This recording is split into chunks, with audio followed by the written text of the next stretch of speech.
নমস্কার, আমি আচার্য সমীন্দ্র কুমার।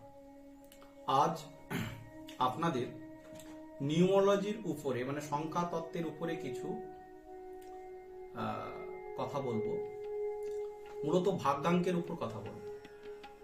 তো আগেই আমি বলেছি ভাগ্যাঙ্ক কিভাবে নির্ণয় করতে হয় সেটা আপনারা জানেন, আগের একটা ভিডিওতে দিয়েছিলাম।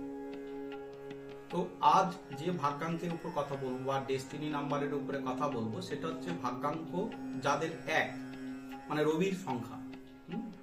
তো তারা কেমন হয় সেটার উপরে বলছি।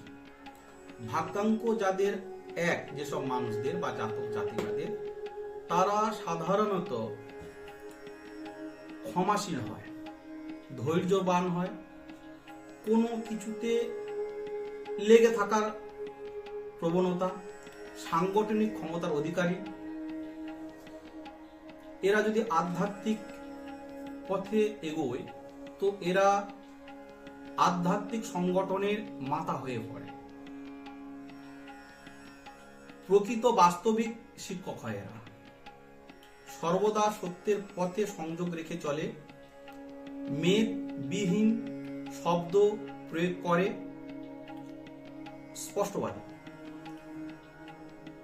যদিও খুব কম দেখতে পাওয়া যায় আধ্যাত্মিক গুরু হিসাবে এক সংখ্যা ভাগ্যাঙ্কের অধীনে যারা আছে, কারণ আধ্যাত্মিক গুরু হতে গেলে মূলত আবেগ ও বিশ্বাসের উপর নির্ভরশীল হতে হয়, যেটা এক সংখ্যার ভাগ্যাঙ্কের জাতক জাতিকা বা মানুষজনদের থাকে না প্রায় বললেই চলে।